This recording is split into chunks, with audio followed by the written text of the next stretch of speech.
Bu Titin. Nanti juga akan bergabung mantan Kabar Eskrim Ito Sumardi. Saya langsung sapa, selamat sore Ibu Titin, selamat sore Saka.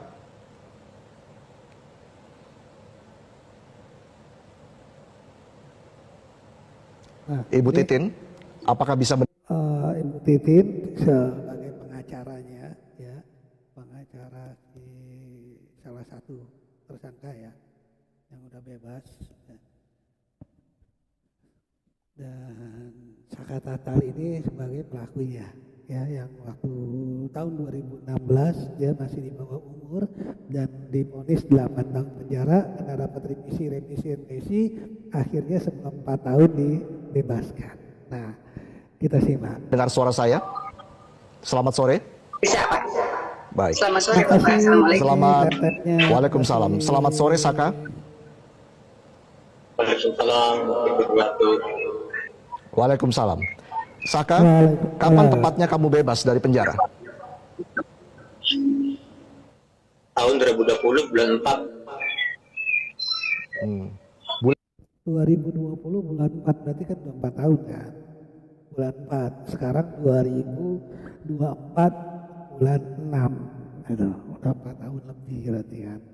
Udah bebas. Nah, kenapa baru sekarang ini permasalahannya, ngomongnya ini baru sekarang. Kemarin-kemarin pas bebas kemana ya? Tapi kita nggak tahu juga apakah karena sekarang berani ngomong karena kasusnya sudah diangkat lagi melalui film, ya, Vina ini, melalui film ini rame, melalui film ini makanya si Saka Tatal berani nongol lagi gitu. Kita nggak tahu. Bulan April ya? Bulan April lalu. Saat ini umur kamu berapa Saka? Saat ini 23. 23 tahun. Kamu ditahan selama 8 tahun, betul Saka? Saya ditahan Putusannya 8 8 tahun. Saya Ya. ditahan 4 tahun kurang. Putusannya 8 tahun tapi ditahannya 4 tahun kurang. Oke, Karena ada remisi. Anda ditahan 4. Karena kalau dari matanya kayak ada kesal gitu kan, kayak ada bukan dendam, maksudnya gimana ya, kesal gimana gitu, tapi nggak bisa berbuat apa-apa gitu kalau dari matanya terpelototnya. tahun kurang ya karena ada remisi. Baik, saya langsung tanya saja kepada Anda Saka, saat ini pihak kepolisian terus memburu ketiga DPO dari kasus meninggalnya Vina dan Eki. Saka, apakah Terima kasih, kamu ini pernah mendengar dampaknya, nama terima kasih. Andi, Dani, dan Peggy atau Perong? Nah, permasalahannya saya juga nggak tahu pas saya aja jadi korban salah tangkap. Saya waktu di posisi itu malam itu saya ada di rumah sama paman saya. Anda Saya sendiri bisa tidak ada tahu saksi. soal kejadian ini? Iya. Baik, baik. Nanti saya akan coba gali pertanyaan lebih lanjut lagi. Nggak tahu gitu, nggak tahu. Jadi memang Saka Tatal ini bilang ya, mengatakan dia tidak tahu dengan si almarhum dan almarhumah ya, nggak kenal, dan juga dengan DPO-nya dia juga nggak tahu, nggak kenal gitu, dan dia mengatakan dia adalah orang salah satu yang salah tangkap. Pada Anda dan juga Bu Titin, tapi kita harus jeda azan maghrib berikut ini pemirsa.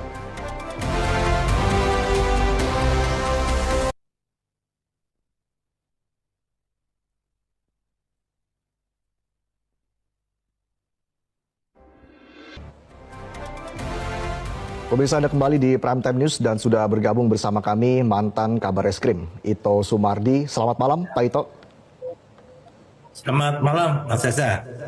Baik, sebelum saya ke Anda, saya ingin berbincang lagi dengan Saka yang baru dibebaskan dari penjara pada bulan April atau bulan lalu terkait dengan kasus meninggalnya Vina dan Eki.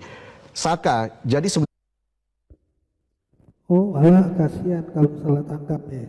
Udah lama juga kasusnya. Iya, udah divonis 8 tahun dan udah jalanin vonisnya, udah ditahan selama hampir 4 tahunnya. Ini bebas tahun 2020. Jadi hampir 4 tahun ditahan dan sekarang di 2024 sudah mengatakan salah tangkap. Waduh, gimana coba? Kalau kita kan pikirannya tersangkanya 8 tersangkanya sudah divonis, sudah ditangkap, berarti tinggal kita cari tahu, kita gali dari tersangkanya, maka yang 3 DPO itu bisa ketemu. Ini malah ternyata salah tangkap, salah orang. Bener nggak tuh kan? Tapi kita belum tahu juga ini benar atau enggaknya gitu. Atau mungkin disuruh ada yang bisa aja kan, disuruh sandiwara bilang pura-pura bisa aja, kita juga nggak tahu gitu kan. Namanya dugaan-dugaan gitu kan. Kita ya udah pusing aja, pusing pokoknya deh. Karena 8 orang loh, dan rata-rata 8-nya mengatakan salah tangkap semua. Wow. Sebenarnya Anda sama sekali tidak mengenal ya siapa Andi, Dani, dan Perong? Benar, saya tidak mengenal sama sekali ketiga tersebut. Bagaimana dengan Vina dan Eki? Apakah Anda sempat mengenal mereka? Dari korban dua-duanya juga saya tidak mengenal sama sekali. Anda pernah mendengar terkait dengan geng motor XTC tidak? Hal itu saya nggak pernah. Saya nggak pernah main ke sana sini. Saya di rumah aja. Oh, kan? Bingung kan? Geng motor Moonraker juga Anda tidak pernah mendengar? Iya, tunggu viral dulu, difilmkan, baru naik lagi kasusnya. Kasihan, almarhum nggak tenang ya. Iya itu dia, gitu. Jadi dan bisa jadi, gitu kan? Sudah difilmkan dan filmnya ini kan mengatakan kalau nggak salah 90% ya nyatanya ya, gitu kan, kemiripannya gitu. Dan ternyata dari kesaksian tersangka ini ya, salah satunya mengatakan dia nggak kenal sama sekali dengan almarhum dan almarhumah, dan juga nggak kenal sama yang DPO-nya, 3 DPO ini, Andi, Dani, dan Egi. Kan aneh, padahal kakaknya korban, ya kakaknya Vina, Marliana ya kalau nggak salah bilang kasus ini terungkap itu karena si Sakatata ini yang di bawah umur ini buka mulut gitu. Dan bahkan dia bilang masih ada satu lagi, tadinya kan 7, masih ada satu lagi di rumah, akhirnya ditangkap jadi 8. Itu si Sakatata yang bilang, tapi di sini dia mengatakan dia nggak tahu sama sekali dan dia nggak mengatakan itu gitu. Waduh, parah. Lanjut. Saya nggak pernah. Apa betul Anda dan juga ketujuh terdakwa lainnya saat itu pernah mencabut BAP yang pertama, lalu di BAP yang kedua di sana Anda mencabut BAP yang pertama, mengganti laporan sebelum dilimpahkan ke kejaksaan? Apa betul seperti itu, Saka? Mohon maaf Mas, saya ambil alih ininya. Karena ini Saka di depan saya itu gemetaran sekali. Dia masih trauma dengan pertanyaan-pertanyaan. Boleh saya ambil alih? Silakan Ibu Titin, bisa Anda jelaskan tadi soal Gemeter. BAP, ada perubahan BAP dari BAP yang pertama dan kedua. Ini sebenarnya apa yang terjadi, Bu Titin? Kalau boleh saya bicara, saya berdasarkan fakta persidangan ya Mas ya. Yang saya katakan fakta persidangan. Ya, berdasarkan fakta persidangan. Jadi penangkapan yang dilakukan oleh Polres Kota terhadap 8 tersangka ini berawal dari pertama adanya laporan kecelakaan lalu lintas. Dari Polsek Talun mendapatkan informasi pada pukul 20 ada kecelakaan lalu lintas. Anggota Polsek Talun kemudian datang ke tempat tersebut. Saya ngomong dari berdasarkan BAP dan berdasarkan uraian di persidangan. Datang ke tempat kejadian 20.30. Kemudian membawa kedua korban ke rumah sakit. Di rumah sakit, anggota Polsek Talun memberikan informasi kepada orang tua korban laki-laki atas nama Eki kepada orang tuanya. Kemudian orang tua laki-laki dalam persidangan menyatakan melihat kondisi korban. Kemudian di hari berikutnya, orang tua korban laki-laki datang ke Polsek Talun dan melihat motor yang dikendarai oleh korban.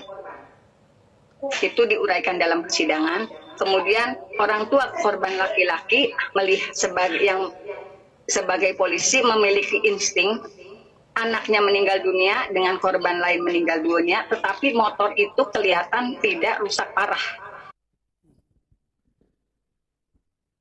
Jadi orang tuanya si Eki ini ya, bapaknya si Eki ini curiga karena motornya nggak rusak parah, makanya dia curiga ini bukan kecelakaan.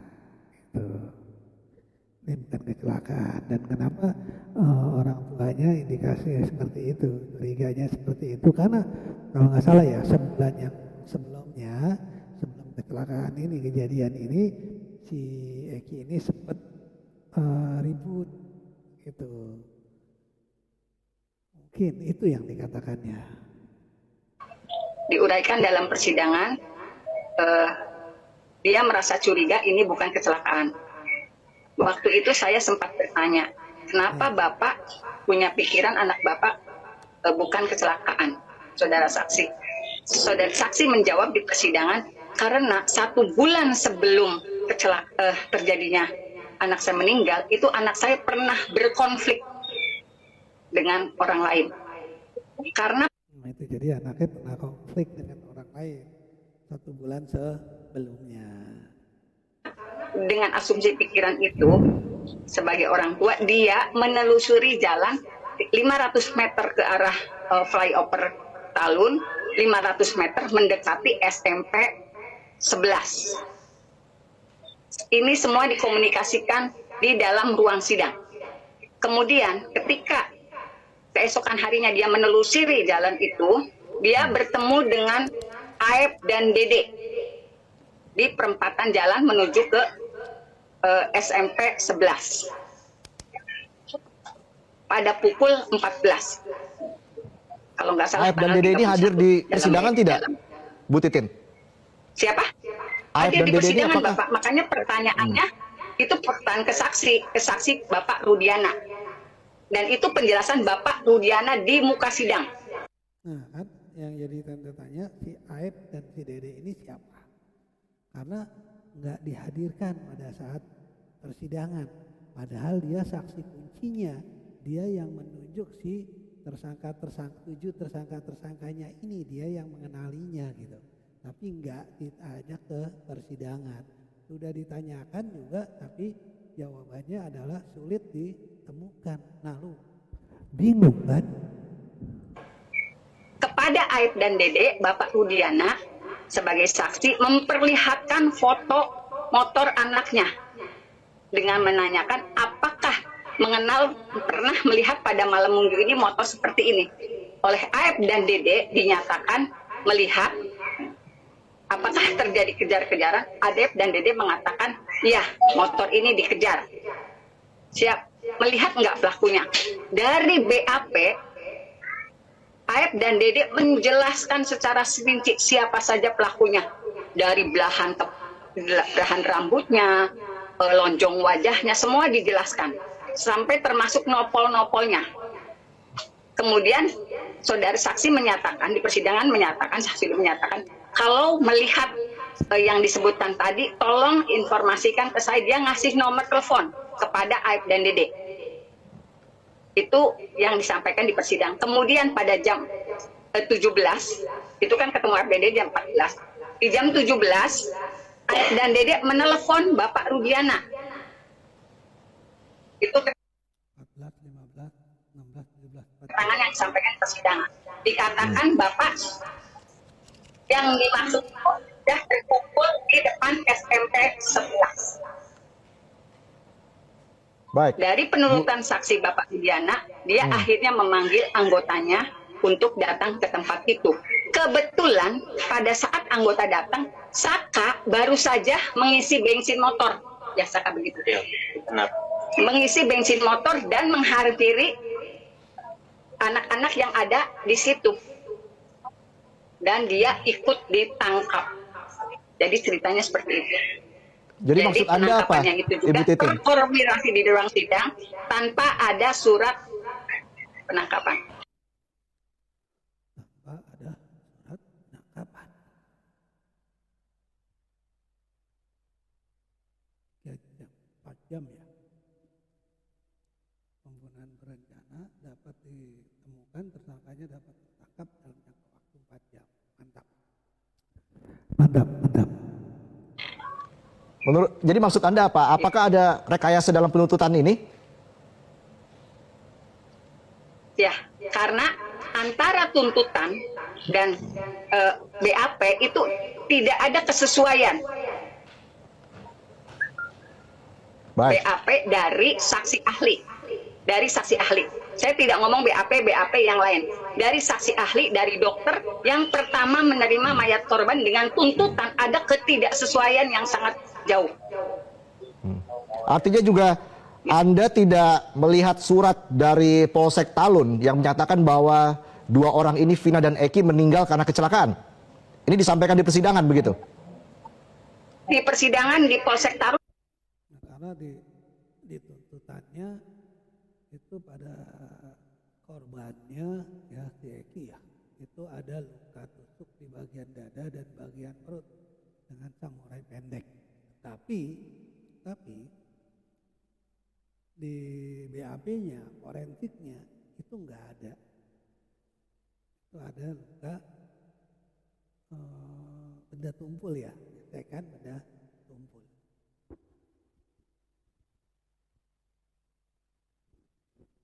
Bingung deh. Apa mau nyanyi aja? Mau dilanjutin atau mau nyanyi aja nih? Bingung. Itu meninggal karena kecelakaan, dugaan meninggal lisan, ya? Tapi keesokan harinya, ya ada di dalam BAP Pak, ada di dalam BAP karena di situ diuraikan motornya kondisinya seperti apa, kemudian letak darah kedua korban itu hanya berada di posisi bagian tubuh 2 korban itu. Jadi yang perempuan genangan darahnya itu terkonfirmasi di sidang, kemudian yang lelaki juga genangan darahnya hanya ada di situ. Baik, nanti juga saya akan tanya. Bingung belit banget, kasus sudah lamaan. Iya, sudah lama banget. Makanya yang bikin bingungnya lagi kan padahal 8 tersangka sudah ketangkap, tapi 3 DPO ini nggak ketangkap sampai 8 tahun gitu. Tapi kalau kita balik lagi ke kasus ini, kesaksian dari pengacara dari salah satu korbannya, salah satu tersangka, ya benar sih, ya. Jadi sulit ketangkep karena ya dia nggak saling kenal, itu salah orang, itu salah tangkap. Terus DPO ini ya gimana? Kok bisa keluar DPO ini gitu? Atas nama ini, alamat ini. Aduh, kecek permen, ciri-cirinya apa gitu. Ada ya. Benar.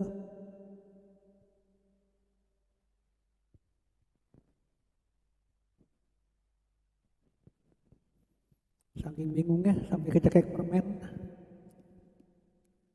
Soal hasil visum, ya, saya akan tanya soal hasil visum Eki dan Vina, tapi kita dengarkan dulu keterangan dari Kabid Humas Polda Jabar berikut ini. Sebagaimana yang sudah disebutkan oleh khususnya 8 orang tersangka terkait temannya. Kemudian kami juga berupaya mencari saksi yang mungkin mengetahui. Jangan keselak permen ya. Udah keselak ini. Makan permen 2, satunya hilang. Keselak permen jadinya. Aduh, karena saking bingungnya sama kasus ini nih. Tapi kan kita berharap si pembunuh ini cepat tertangkap gitu. Ya, cepat tertangkap supaya si korbannya ini almarhum Vina dan Eki ini mendapat keadilan gitu.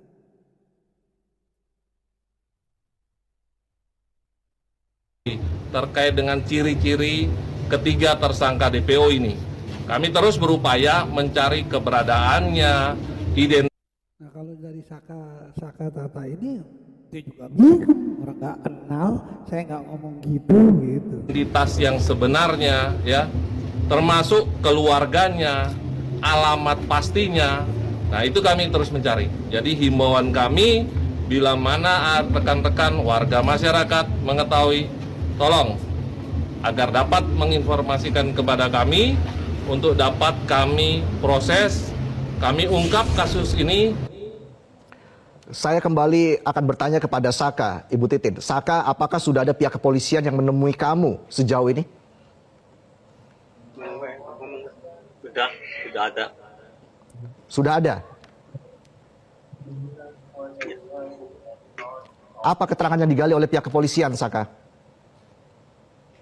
Polisi nanya apa aja? Polisi menanyakan dengan yang 3 orang tersebut.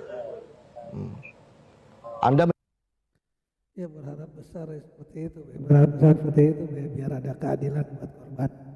Kasihan keluarga dan korban juga iya gitu. Tapi seharusnya dengan diangkatnya kasus ini, dengan didevelopkan kasus ini jadi rame, ya kan, akhirnya dibuka kembali, seharusnya makin lebih mudah jadi ya. Tapi ini jadi makin rumit.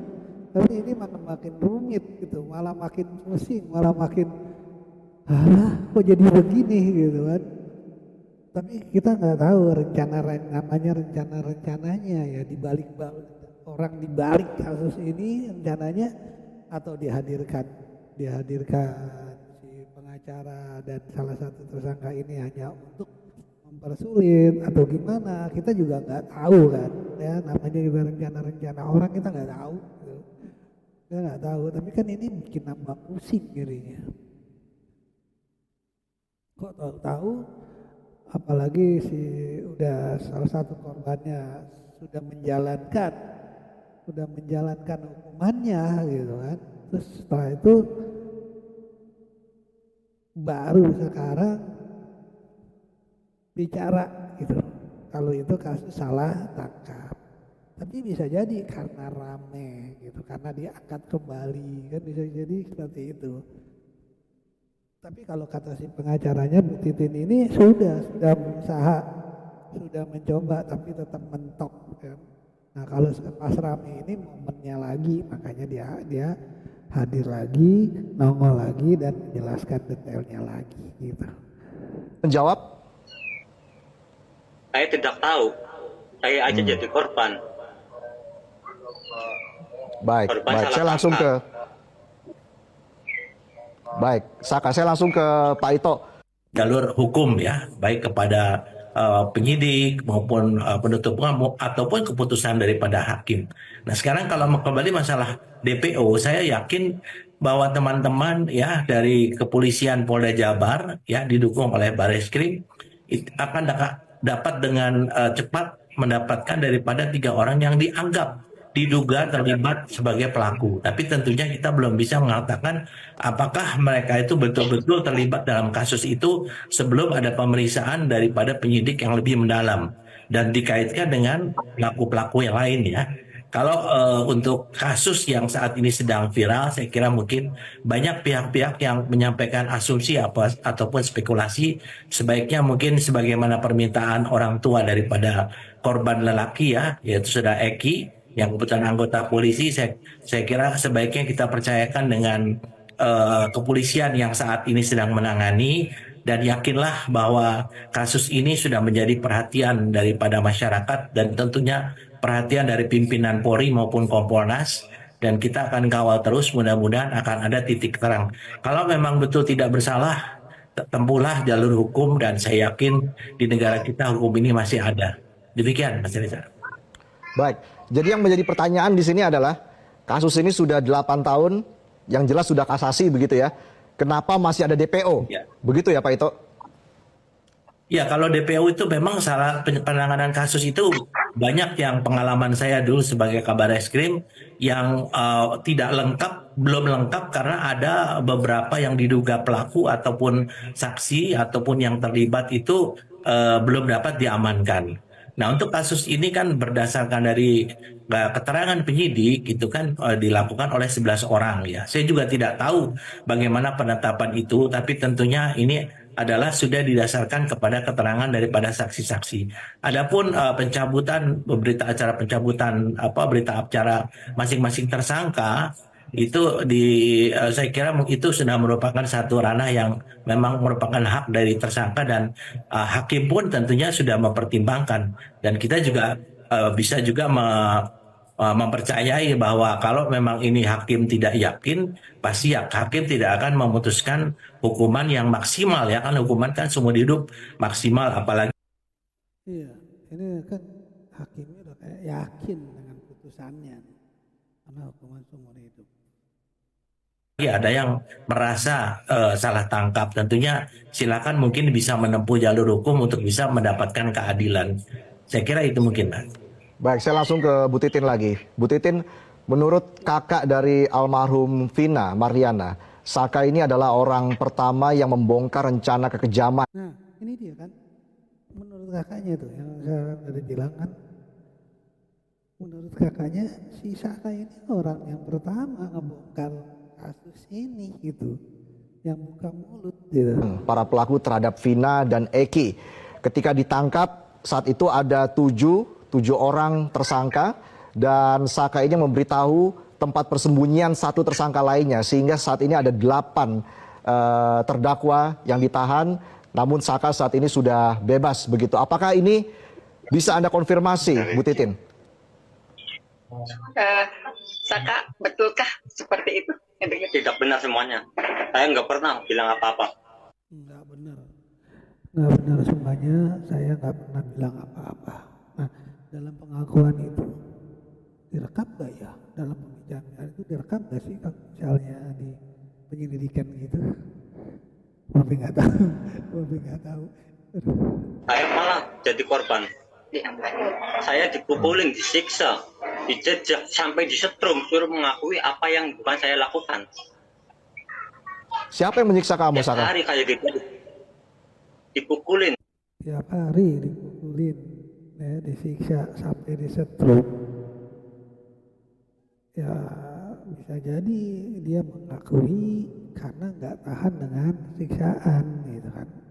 Karena nggak tahan dengan siksaan. Tapi kita juga nggak tahu juga, gitu kan? Nggak tahu juga. Kita bingung juga gimana harusnya, gitu. Kita bingung juga. Siapa yang bisa? Polisi. Baik, saya langsung ke Bu Titin lagi. Bu Titin, apakah memang ke depan langkah hukum seperti apa yang Anda akan jalani? Tadi menurut Pak Ito mungkin ada kasus salah tangkap dan sebagainya. Bagaimana Anda melihat ini, Bu Titin? Justru nanti sedikit saya ulas dulu ya Mas ya. Tadi yang saya balik dulu ke belakang, karena dasarnya dari Aep dan Dede informasi pada akhirnya Saka juga ditangkap, tetapi di persidangan Aep dan Dede tidak pernah bisa dihadirkan sampai putusan. Itu yang menjadi beban kita. Sebetulnya kalau Aep dan Dede dipersidangkan itu dihadirkan di sidang itu menjadi terang benderang karena dia sendiri yang ngomong, yang menunjuk siapa saja pelakunya. Iya, Aep dan Dede ini siapa ini dia gitu.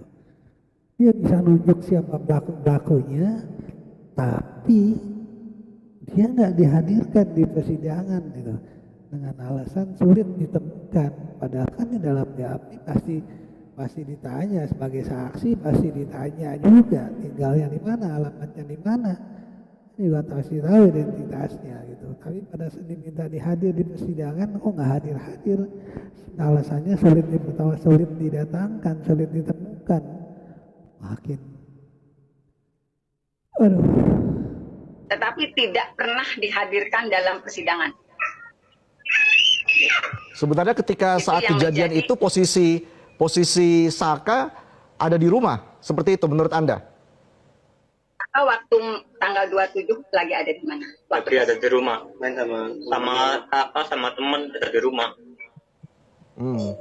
Dan ketika Anda akhirnya dibawa oleh pihak kepolisian, itu seperti apa prosesnya, Saka? habis ngapain? Waktu itu saya baru bangun tidur, main ke rumah saudara. Terus saudara pun nyuruh saya ngisi bensin sama adiknya. Nah, habis itu kan saya mau ngisi bensin. Habis pulang ngisi bensin, tiba-tiba udah ada polisi, saya nyamperin. Habis nyamperin, saya langsung ditangkap tanpa sebab sama sekali. Langsung ditangkap Tidak. tanpa sebab sama sekali. Tapi ya, netizen ya udah mencari dari IG-nya, dari Facebook, nyari. Tapi ada beberapa pelaku ya, beberapa pelaku itu ditemukan di foto-foto si Eki maupun foto-foto si Pina ya. Tapi di sini punya salah tangkap. Lalu gimana itu? Dipertanyakan kasusnya apa, masalahnya apa, tidak sama sekali. Baik. Langsung Bu Titin, bawa. Ya, Bu Titin, Anda menerima visum dari Eki dan Vina, betul? betul. Apa yang disebutkan di situ terkait dengan visum dari Eki? Kita bicara Eki dulu. Ya, kalau di visum Dr. Rahma Diarnita yang pertama kali menerima korban atas nama Muhammad Rizky Rudiana, pada saat saksi melakukan pemeriksaan terhadap mayat atas nama Muhammad Rizky Rudiana, pada bagian tubuhnya tidak ditemukan luka akibat tusukan benda tajam. Sedangkan pada tuntutan jaksa, Saudara Dhani menusuk dengan menggunakan samurai ukuran pendek ke bagian perut sebelah kiri sebanyak 1 kali, sehingga akhirnya korban Muhammad Rizky Rudiana meninggal dunia di tempat. Nah, tuh.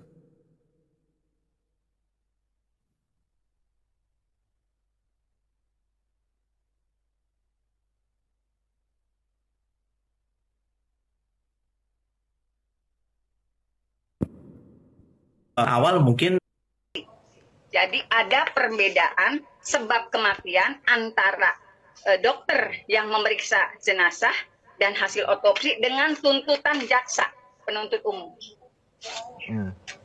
Artinya apa? Anda menduga ini ada perbedaan kerja dari Polsek Talun dan juga Polresta Cirebon atau seperti apa, Bu Titin? Mungkin penilaian itu bisa ditelaah oleh ahlinya, bukan harus Baik. saya yang menjawab karena saya akan berdasarkan fakta persidangan. Oke, saya ke Pak Ito. Kalau begitu Pak Ito, ada indikasi kesesuaian begitu ya pada hasil kerja Polsek Talun dan hasil visum otopsi. Namun juga terkesan ada kesenjangan antara hasil otopsi dengan berkas tuntutan dari Polresta Cirebon. Bagaimana ke depan ini akan mendalami kasus ini? Pendalamannya akan seperti apa Pak Ito?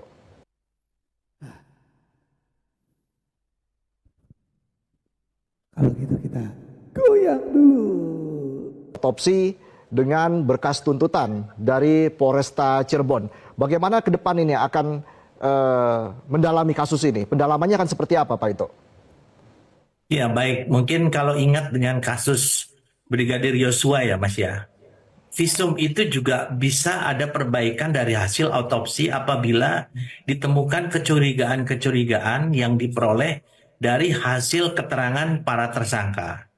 Ya, karena visum itu tidak kalau Tapi ini kasus lebih rapi loh, lebih rapi loh. visum awal mungkin belum tidak terlalu cermat, tetapi setelah dari hasil pemeriksaan para tersangka, kemudian dilakukan otopsi, kemudian dilakukan lagi visum yang kedua, yang kemudian menentukan itulah yang bisa ditetapkan sebagai visum yang digunakan sebagai alat bukti di penuntutan. Jadi kalau misalnya visum yang digunakan itu adalah visum yang menyatakan tidak ada tanda-tanda Makan permen dulu ini. Babe kan sekarang udah nggak ngerokok, jadi dikit-dikit permen. luka-luka akibat tusukan dan sebagainya, saya sangat yakin bahwa hakim tidak akan mungkin menggunakan itu untuk menghukum daripada para tersangka dengan hukuman yang maksimal. Jadi saya kira kita harus melihat bahwa secara utuh bahwa proses ini, otopsi itu adalah hasil pendalaman dari visum pertama. Visum pertama biasanya ada namanya visum luar ya. Kemudian kalau otopsi itu adalah visum dalam. Nah, saya kira mungkin kita harus mencermati juga berkas yang diajukan dalam penuntutan. Sekali lagi bahwa kalau memang betul-betul dirasakan dari pihak penasihat hukum, dari para tersangka itu merasa mereka tidak bersalah, ada jalur hukum untuk mendapatkan keadilan. Kemudian juga ada informasi yang saya peroleh dari para penyidik bahwa ada upaya dari keluarga korban ataupun daripada penasihat hukum untuk mempengaruhi dari beberapa saksi agar mencabut laporannya. Saya juga nggak tahu karena ini adalah merupakan penjelasan dari teman-teman penyidik. Tentunya ini bisa dibuktikan daripada apa yang saat ini disampaikan oleh penyidik. Nanti mungkin dengan kalau memang ada tuntutan untuk mendapatkan keadilan karena ada salah. Nah ini, yang pencabutan BAP juga memang ditanyakan juga ya sama Bang Hotman Paris, ini juga ditanyakan. Kenapa pada saat BAP pertama mereka tuh kompak, mereka dengan tersangka ya.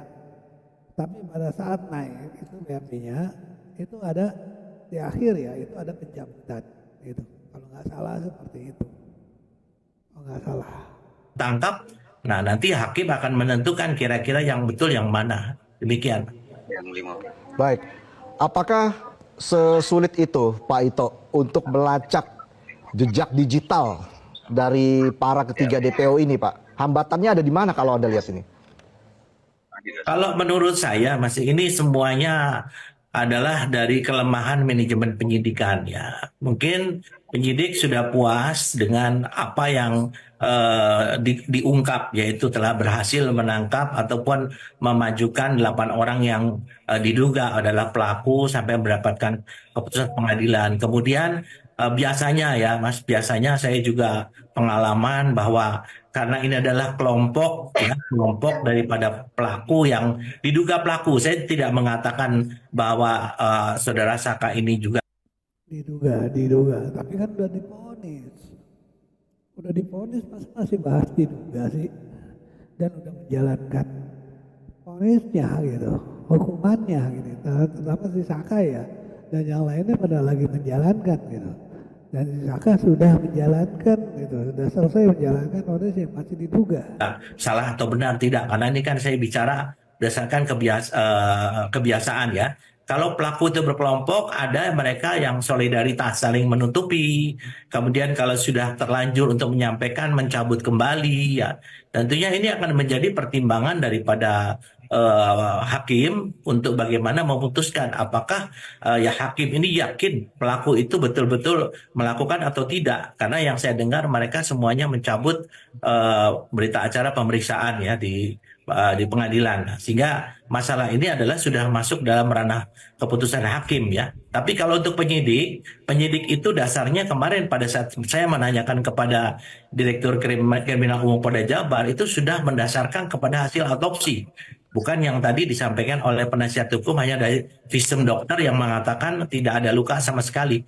Karena kan tentunya penyebab kematian ini hanya bisa ditentukan oleh hasil daripada dokter yang melakukan namanya dokter forensik ya, dokter forensik yang lebih tahu penyebab kematian. Dan juga saya dengar juga ada sperma ya yang pada tubuh korban perempuan, kan tentunya hal ini juga disampaikan. Dan saya dengar pada saat pengadilan itu sifatnya tertutup karena mereka semuanya adalah rata-rata berada di bawah umur ya pada saat itu. Oke, Bu Titin, apa betul sidang berjalan secara tertutup sejak awal? Ya, sidang sejak awal tertutup. Alasannya apa, Bu? Bukan hanya pada saat peradilan anak ya, peradilan dewasanya juga tertutup sejak awal. Itulah sebabnya pada saat pembuktian menghadirkan barang bukti berupa kaos yang digunakan oleh korban, saudara Eki, kaos itu dijembreng di depan sidang karena tuntutan jaksa ditusuk bagian dada kiri dan ditusuk samurai di perut, ternyata kaos yang dibuka di hadapan sidang itu masih utuh dan tidak berlobang. Nah, kondisi ini karena sidang tertutup tidak diketahui oleh siapapun kecuali oleh yang hadir dalam ruang sidang. Dan sebetulnya setelah sidang putusan, saya juga menyampaikan itu kepada media. Ternyata walaupun tuntutan dalam ditusuk bagian dada dan ini, namun barang buktinya tidak ditemukan lubang di baju yang dikenakan korban. Saya sudah sampaikan itu pada tahun 2017 di media. Baik, Bu Titin, bagaimana dengan temuan air mani di alat vital korban ini? Di persidangan seperti apa faktanya? Saya kalau di dalam hasil otopsi, di dalam hasil pemeriksaan dari dokter itu memang ditemukan. Tapi ada kalimat yang mungkin ahlinya yang lebih mengerti. Air sperma itu sudah bertahan berapa lama di dalam tubuh korban. Itu saya tidak bisa menjelaskan karena secara kedokteran saya nggak paham itu bahasanya seperti apa. Gitu. Baik. Keluarga dari pihak korban rencananya sudah menghimbau begitu, sudah menghimbau pihak kepolisian untuk kembali membuka kasus ini, bahkan kalau bisa sampai PK. Bagaimana Bu Titin melihat langkah dari keluarga korban? Justru kami sebetulnya menunggu kesempatan itu. Sebetulnya kalau sampai informasi yang disampaikan Aib dan Dede bahwa mereka ini pelakunya termasuk anak Saka itu hadir di persidangan atau suatu saat kami menemukan, itu sebetulnya rencana kita PK-nya kalau Aib dan Dede itu muncul. Tetapi sampai detik ini juga tidak muncul. PK itu pada akhirnya kami tunggu bagaimana hasil penyelidikan dari kepolisian mengenai kasus ini. Akhirnya kami menunggu itu saat ini. Baik, kita akan nantikan seperti apa langkah dari pihak kepolisian selanjutnya untuk menelusuri jejak meninggalnya Vina dan Eki. Terima kasih Bu Titin Saka sudah bergabung bersama kami. Terima kasih juga Pak Ito Sumardi.